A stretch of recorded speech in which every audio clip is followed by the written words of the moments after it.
तो चलो आज की वीडियो में आपका कंफ्यूजन दूर करते हैं। X200T, X300FE या फिर X300, इन तीनों में से कौन सा फोन आपको परचेज करना है? Let's find out in this video. इन तीनों ही फोन्स का बेस्ट प्राइस आप यहाँ प्रोडक्ट्स पे क्लिक करके देख सकते हो। ऑल्सो प्रोडक्ट्स पे क्लिक करने के बाद जाके बैंक ऑफर जरूर से चेक कर लेना, उसके बाद आपको इनकी फाइनल प्राइस मिल जाएगी। मोटा मोटा डिफरेंस की बात करूं तो इन तीनों के प्राइस में 10,000 रुपीज का डिफरेंस है। अब इसके डिजाइन की शुरुआत करते हैं X300FE से, क्योंकि ये डिजाइन वीवो ने पहली बार दिया है। पिल शेप का कैमरा मॉड्यूल मिलता है, बैक साइड पे फ्रॉस्टेड ग्लास मेटल फ्रेम मिल जाता है मैट फिनिश के साथ, और इसके कैमरा मॉड्यूल के कारण ये हाथों में काफी ज्यादा कंफर्टेबल फील होता है। तो इस डिजाइन को मैं कॉम्पैक्ट प्लस कंफर्टेबल बोलना चाहूंगा। अब X300 के डिजाइन की बात करते हैं। ये हाथों में काफी ज्यादा सॉलिड फील होता है, डेफिनेटली कॉम्पैक्ट ये भी है, लेकिन इसका जो मटेरियल है ये हाथों में ज्यादा सॉलिड फील होता है। हाउएवर ये वीवो के ट्रेडिशनल सर्कुलर कैमरा मॉड्यूल के साथ आता है, जो कि दिखने में काफी प्रीमियम लगता है। लेकिन अगर बात करूं इन हैंड फील की, तो अगर आपके मेरे जैसे मीडियम साइज हाथ हैं तो आपको ये पकड़ने में थोड़ा सा अनकंफर्टेबल फील हो सकता है, क्योंकि इसका जो कैमरा मॉड्यूल है ना, ये हाथों में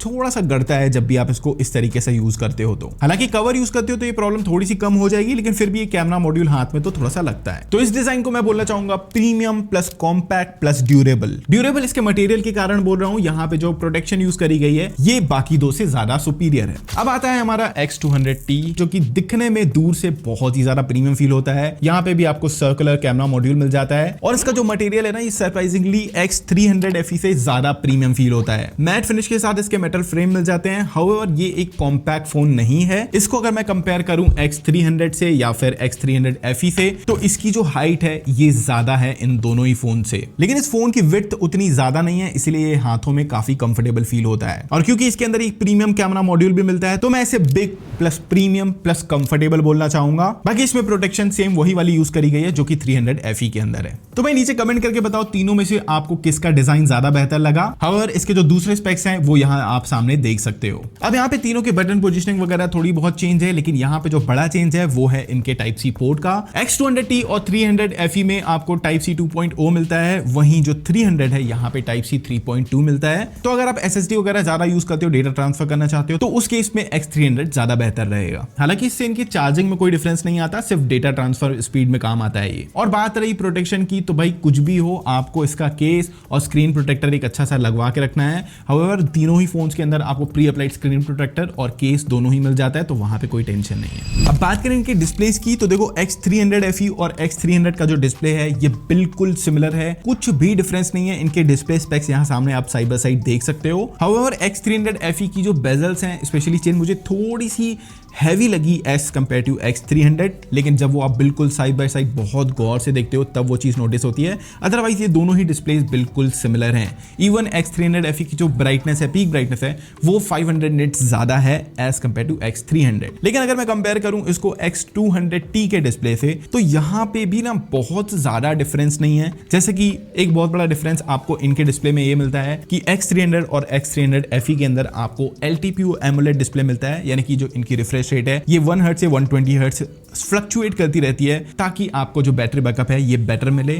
वहीं इसके अंदर आपको LTPS डिस्प्ले मिलता है, यानी कि ये 60, 90 एंड 120 पे स्विच करता रहता है। इससे आपके एक्सपीरियंस में कोई फर्क नहीं पड़ता, कोई स्मूथनेस में फर्क नहीं पड़ता, सिर्फ और सिर्फ इससे एफिशिएंसी में फर्क पड़ता है। तो आप ऐसा समझ सकते हो कि इन दोनों के जो डिस्प्लेज है ना, ये बैटरी कम यूज करेंगे एज कंपेयर टू इसके। बाकी ऑब्वियसली यहाँ पे डिस्प्ले साइज में डिफरेंस है, क्योंकि ये कॉम्पैक्ट फोन है तो 6.31 इंचेस के डिस्प्लेज हैं इन दोनों फोन्स के अंदर, वहीं ये 6.67 इंचेस का डिस्प्ले ऑफर करता है। तो यहाँ पे जो डिस्प्ले साइज है थोड़ा सा बड़ा मिलने वाला है आपको 200T के अंदर। ऑल्सो बेजल्स की बात हो रही है तो X300 के अंदर ऑलमोस्ट ना के बराबर बेजल्स हैं, X300FE में हल्की सी विजिबल बेजल्स हैं, लेकिन X200T के अंदर आपको काफी विजिबल चिन मिलती है। इसके अलावा इन तीनों ही डिस्प्लेस के अंदर कोई डिफरेंस नहीं है। तीनों के पिक्सल पर इंच डेंसिटी सिमिलर है, चाहे HDR10 का सपोर्ट हो वो भी आपको बिल्कुल सिमिलर मिल रहा है। यहाँ स्पेक्स आप साइड बाय साइड कंपेयर कर सकते हो। ये जो डिफरेंसेस मैंने बताया, इनके अलावा ये डिस्प्लेस बिल्कुल सिमिलर है। अब अगर कंपेयर करें इनके स्पीकर्स, तो यहाँ पे तीनों का ही एक छोटा सा सैंपल सुन सकते हो।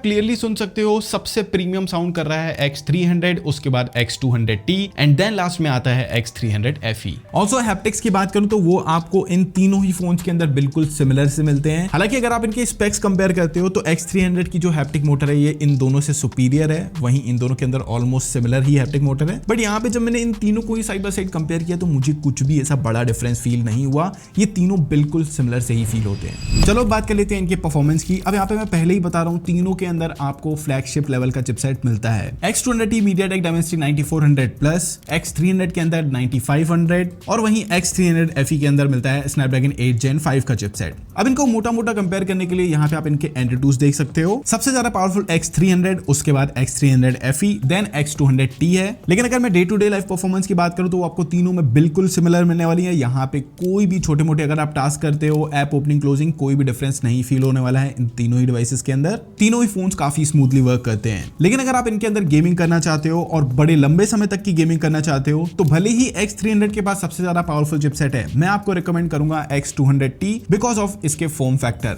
क्योंकि ये थोड़ा सा बड़ा फोन है जिसके कारण यहाँ हीट डिसिपेशन बेटर होता है। एंड ओवरऑल अगर आप लॉन्गर रन के लिए यानी कि लंबे लंबे सेशंस की गेमिंग करते हो तो उस केस में 200T बेटर निकल के आता है। तो आई होप क्लियर हो गया होगा, सबसे पावरफुल गेमिंग करवा सकता है X300, लेकिन कॉम्पैक्ट फोन के अंदर अगर लंबे गेमिंग सेशंस लेना चाहते हो तो X300 FE, और वहीं ओवरऑल बेटर गेमिंग एक्सपीरियंस चाहिए तो उस केस में X200T। ऑब्वियसली यार गेमिंग में अगर बड़ी स्क्रीन हो तो उसमें खेलने का मजा अलग ही होता है, तो ओवरऑल गेमिंग के मामले में विनर है X200T। लेकिन भाई अच्छी गेमिंग के साथ अच्छी बैटरी भी होनी चाहिए ताकि हम लंबे समय तक गेमिंग कर भी सकें। तो यहाँ पे X300 के अंदर 6040 mAh की बैटरी मिलती है। इसके बाद X200T में 6200 mAh की battery and then last X300 FE में सबसे ज्यादा यानी कि 6500 mAh बैटरी मिलती है। अब देखो इनकी बैटरीज को अच्छे से टेस्ट करने के लिए हमने थोड़ा सा और टाइम लिया, दैट्स व्हाई अभी आप आउटफिट वगैरह चेंज देख रहे हो मेरा। But the main thing is कि हमने इन तीनों ही फोन्स का ना बैटरी टेस्ट किया है। इवन इसके अलावा भी बहुत सारे फोन्स का हमने एक साथ बैटरी टेस्ट किया है। तो यहाँ पे जो रिजल्ट्स थे ये काफी शॉकिंग थे। यहाँ पे X200T ने, जिसकी बैटरी 6200 mAh है, इसने बहुत जल्दी यानी कि सबसे जल्दी अपना बैटरी ड्रॉप किया। ये करीब 17% के आसपास आ चुका था। इसके बाद सेकंड नंबर पे था X300 जो कि 20% के आसपास था, एंड X300 FE जिससे कि मुझे एक्सपेक्टेशन थी कि हाँ ये अच्छा परफॉर्म करेगा, तो वैसा ही ये परफॉर्म करता हुआ दिखा। इसकी बैटरी परसेंटेज 39% बची। तो ओवरऑल आप अंदाजा लगा सकते हो सबसे highest battery X300 FE, then X300, then 200T। Also 90 watt की fast charging, wireless charging, reverse wireless charging इन तीनों ही फोन्स के अंदर मिल जाती है, तो वहां पे कोई भी डिफरेंस नहीं है। ऑल्सो तीनों ही फोन्स के अंदर अगर आप सॉफ्टवेयर को लेकर कंसर्न हो या फिर फीचर्स को लेकर कंसर्न हो तो यहाँ पे कोई भी डिफरेंस नहीं है। तीनों ही फोन्स आपको एक्जैक्टली सेम फीचर्स प्रोवाइड करने वाले हैं, क्योंकि तीनों ही के अंदर आपको Origin OS 6 मिल जाता है। तो जो फीचर्स इसके अंदर मिलेंगे वो आपको इसके अंदर भी मिलने वाले हैं, तो कोई दिक्कत नहीं है। इवन इनके सॉफ्टवेयर सपोर्ट की बात करूं तो वो भी बिल्कुल सिमिलर है। 5 साल के मेजर एंड 7 साल के सिक्योरिटी अपडेट्स मिलने वाले हैं इन तीनों ही फोन्स के अंदर। तो अगर आप लॉन्ग टर्म के लिए सोच रहे हो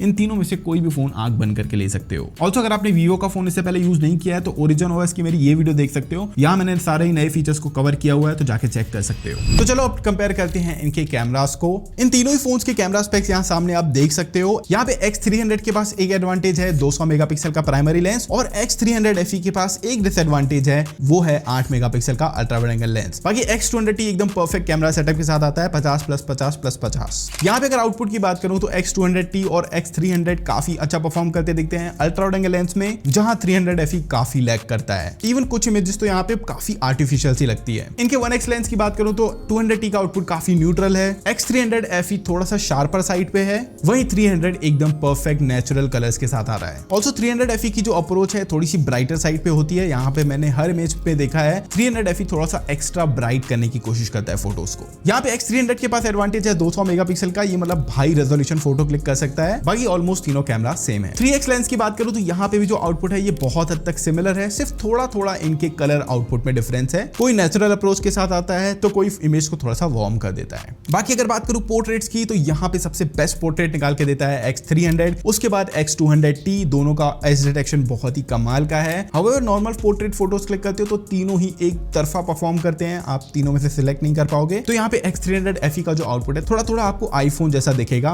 बट अगर आप कुछ कॉम्प्लिकेटेड सिचुएशन में क्लिक करते हो तो यहाँ पे देख सकते हो जो एज डिटेक्शन है वो X300 FE उतना अच्छे तरीके से कर नहीं पा रहा है जितना कि बाकी दो कर पा रहे हैं। इसके अलावा फ्रंट कैमरा की बात करूं तो वो X200T का उतना अच्छा नहीं है, बाकी दो अच्छे परफॉर्म कर रहे हैं, X300 का सबसे बेस्ट है। अब यहाँ पे वीडियोस की बात करूं तो यार वीडियोस की स्पेक्स अगर आप देखते हो तो 300 FE 8K में रिकॉर्ड कर सकता है, जो कि बाकी दो नहीं कर सकते। और अगर मैं इन तीनों का आउटपुट भी कंपेयर करता हूं, थोड़ा थोड़ा आपको आईफोन जैसा दिखेगा, बिकॉज ये थोड़ी सी वार्म टोन में वीडियोस क्लिक करता है, जो कि नॉर्मल लाइटिंग कंडीशंस में अच्छा रहता है। लेकिन अगर आप कुछ इस तरीके की लाइटिंग्स में जाते हो तो यहाँ पे आप इसका डिफरेंस देख सकते हो। यहाँ पे बहुत ज्यादा फ्रेम ड्रॉप्स होते हैं, जिटर्स से फील होते हैं, जो कि मुझे X200T और X300 में नहीं दिखा। जिसकी वजह से अगर मैं ओवरऑल कैमरा बताऊं तो मुझे X200T और X300 का वीडियो कैमरा ज्यादा बेहतर लगा। इवन X300 के कैमरा से आप लॉग में भी रिकॉर्ड कर सकते हो, जो कि दूसरे इन दोनों फोन्स के अंदर नहीं कर सकते। इसके अलावा भी कुछ एक्स्ट्रा फीचर्स हैं जो कि इन तीनों फोन्स में अलग अलग मिलते हैं, तो यहाँ पे आप इनके एक्सक्लूसिव फीचर्स देख सकते हो। लेकिन अगर ओवरऑल कैमरा के मामले में विनर बताऊं तो वो है X300, उसके बाद है X200T एंड देन सबसे आखिरी में आता है X300 FE। चलो बात कर लेते हैं कंक्लूजन की। तो देखो यहाँ पे मैं आपको जिस डिवाइस को सबसे ज्यादा हाईली रिकमेंड करूंगा वो है X300, लेकिन इसके लिए आपका बजट थोड़ा सा ऊपर होना जरूरी है। अगर आपका इतना बजट है, डेफिनेटली इस फोन की तरफ आप जा सकते हो। और अब भाई अगर ये लेने का सोच रहे हो, बिल्कुल टाइम वेस्ट मत करो, फटाफट से व्यू प्रोडक्ट्स के ऊपर क्लिक करके और इसका जो प्राइस है वो देख सकते हो, ऑफर्स वगैरह देख सकते हो। उसके बाद फटाफट से इसको ऑर्डर कर लो, क्योंकि अगर आप सोच रहे हो कि सेल में जाके मैं इसको परचेस करूंगा तो हो सकता है आपको स्टॉक ही ना मिले। इवन आज भी 50-60% प्लेसेस पे ये आउट ऑफ स्टॉक है। उसके बाद आता है X300 FE, इसका स्टॉक आपको हर जगह पे मिल जाएगा, तो इसकी सप्लाई का शॉर्टेज तो नहीं है, बट ये इस प्राइस रेंज में उतना ज्यादा वैल्यू फॉर मनी नहीं है, स्पेशली बिकॉज ऑफ इसके 8 मेगापिक्सल के अल्ट्रा वाइड एंगल लेंस के। हाउएवर ओवरऑल चीजों में ये बेस्ट निकल के आता है इन दोनों ही फोन से। लेकिन यहाँ पे जो सबसे ज्यादा वैल्यू फॉर मनी स्मार्टफोन है वो है Vivo X200T। इस फोन की तरफ आप आंख बंद करके जा सकते हो, जिस प्राइस पॉइंट पे अवेलेबल है। मैं इस फोन को इन तीनों में से सबसे ज्यादा रिकमेंड करना पसंद करूंगा। बाकी आप मुझे नीचे कमेंट करके बताओ आप इन तीनों में से कौन सा फोन बाय करोगे और क्यों। एंड आई होप इस वीडियो ने आपका कंफ्यूजन क्लियर कर दिया होगा कि तीनों में से आपको कौन सा परचेज करना है। वीडियो अच्छी लगी तो लाइक करना, अपना वैल्यूएबल कमेंट जरूर से छोड़ देना, और ऐसे और वीडियोस देखने के लिए इस चैनल सब्सक्राइब करो, बेल आइकन दबाओ ताकि वीडियोस की नोटिफिकेशन आप तक सबसे पहले पहुंचे। मैं मिलता हूं नेक्स्ट वीडियो में, तब तक के लिए बाय बाय।